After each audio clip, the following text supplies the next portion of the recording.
En lep dober dan z Konjskega vrha. Lep pozdrav. Sredi januarja smo zopet tukaj pri tebi, ko vse okoli tvoje hiše počiva. Narava počiva, živali verjetno te pridejo kaj pogledat? Ja, pridejo. Ampak če gledam Kapro, ima umirjeni ritem, ne? Zdaj, ko si začela tako, narava počiva, vse počiva, sem pomislil, jaz pa norim. No, ravno to si mislila vprašati, kako pa ti?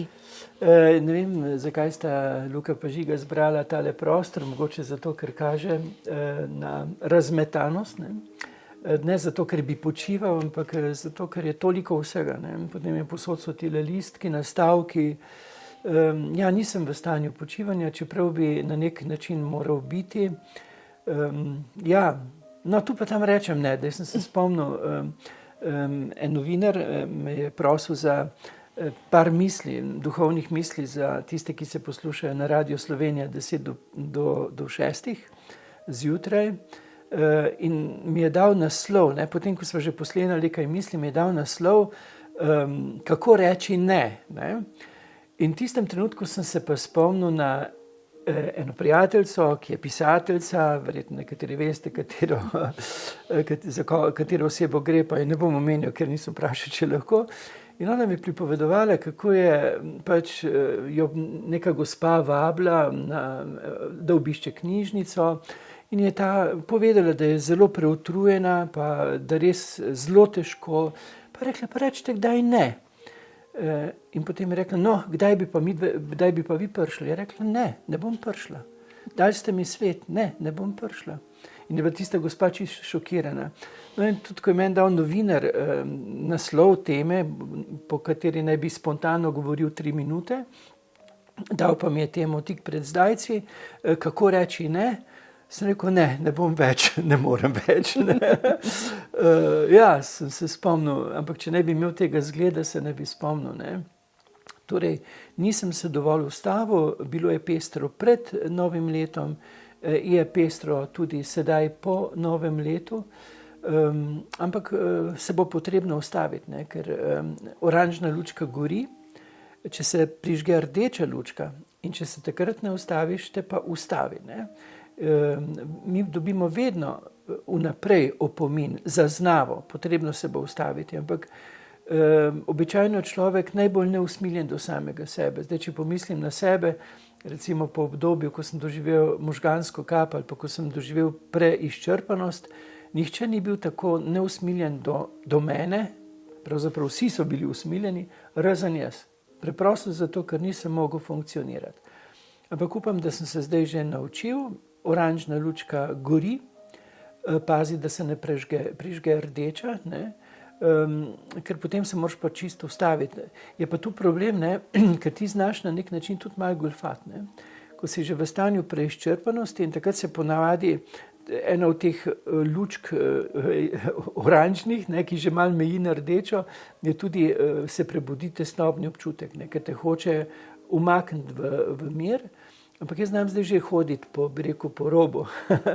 Ampak se pa potem vrnem tja v dolino, kjer je pa spokojnost in kjer je čas za umiritev. To je pa pri meni tako, imam to srečo, da lahko kombiniram. To me rešuje, ker drugače vsega tega ne bi zmogel, ne, ker je le kaplan v 3 župnijah, potem po celem Sloveniji letam pisanje, pogovori, ne. Tudi pred sta prišli vi, ne, sem imel že 2 pogovora, pa prek radia eno snemanje, ne, ampak lahko pa kombiniram, ne, grem v kapelo, ne, grem v štalo, ne, to rad poudarim, ne, 3-krat na dan, če se le da. In pol tukaj normalni kmetje, ne, rečejo meni kmetiču, ja, zakaj pa 3-krat, pa jim povem, da skidam napetosti iz glave, ker drugače imel pa v glavi, pa v počutju štalo. In vsak izmed nas mora na nek način pogruntati, kaj ga umiri, kaj ga sprosti, predvsem pa vedeti, da dolgoročno ne moreš goljufati, da se moraš ustaviti. Ko zagori oranžna lučka, pri meni gori, naslednjič me vprašaj, na kak način sem se malce stabiliziral, ko gori oranžna lučka, je treba vzeti ta opomin zares.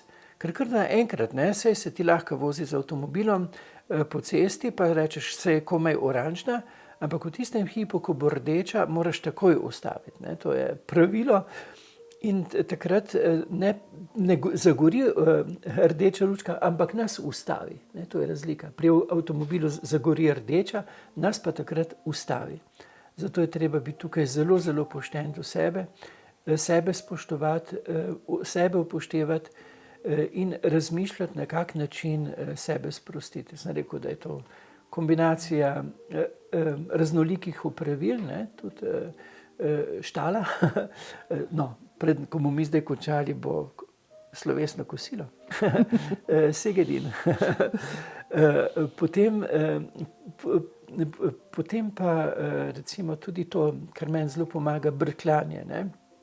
Tu vidite, moja mama bi rekla nastlane listke, res so nastlani, ampak moj dan, ko lahko pa samo počasi urejam to, ne?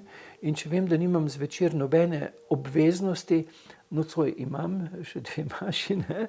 Ampak to se rad srečam z ljudmi, mi je tudi umiritev. Če pa vem, da mi ni treba nikamor iti, pa to zame razkošje. Ne? In ko končam delo, si grem počasi tenstati čebulo, kuhati fižol. In potem tisto tenstano čebulo dam kuhan fižol, stroči, še vedno imam zmrzeno stroči fižol, to zamešam, pa 3 jajčka na vrh. In potem si ob branju, lahkotnem branju, privoščim še kaj takega, kar mi dobro tekne.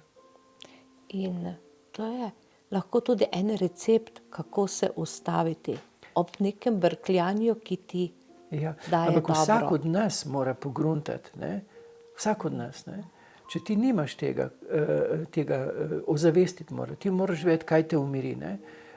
Jaz vem, da nekaterim mojim sosedom, ki so orn kmetje, je iti v hlev napor. Zame je umiritev, ne?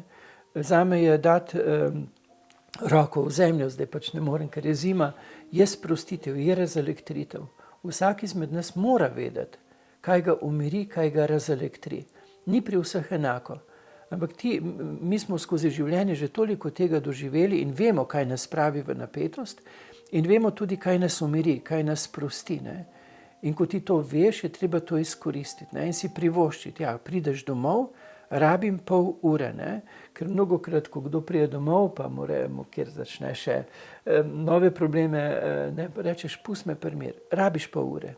Priznaj si, rabiš pol ure za umiritev, za razelektritev. To je treba v krogu domačih ozavestiti, da je to naravna potreba, ne? Da ni nič narobe, ne?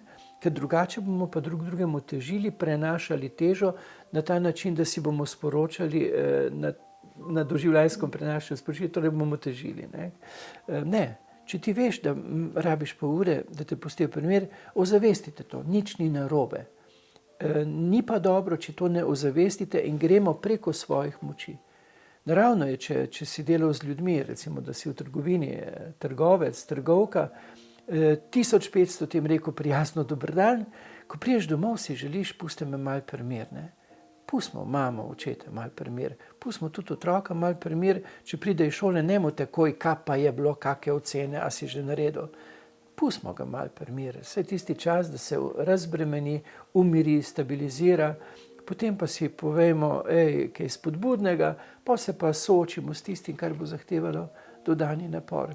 Za vse je potreben recept, ne samo zato, da dobro skuhaš, segedin sem ga že poskusil, je odličen, ampak tudi zato, da zna biti okusno, žlahtno, prijetno naše medsebojno sožitje. In naše razmišljanja so usmerjena prav v tej smeri. Zato ne leporečimo, ampak pač smo skupaj učenci življenja. Ne? Ni nekdo bolj, manj, ampak smo v tem sopotništvu, sočutju, v tej navezi, pristni, da lažje se soočamo svojo realnost in si odpiramo tiste horizonte, ki so nam pa potem lahko v pomoč, spodbudo, pa da nismo sami v tem, kar doživljamo. Tako da okrepite se v tem mesecu in se vidimo kmalu. Kmalu. Se veselim. Srečno.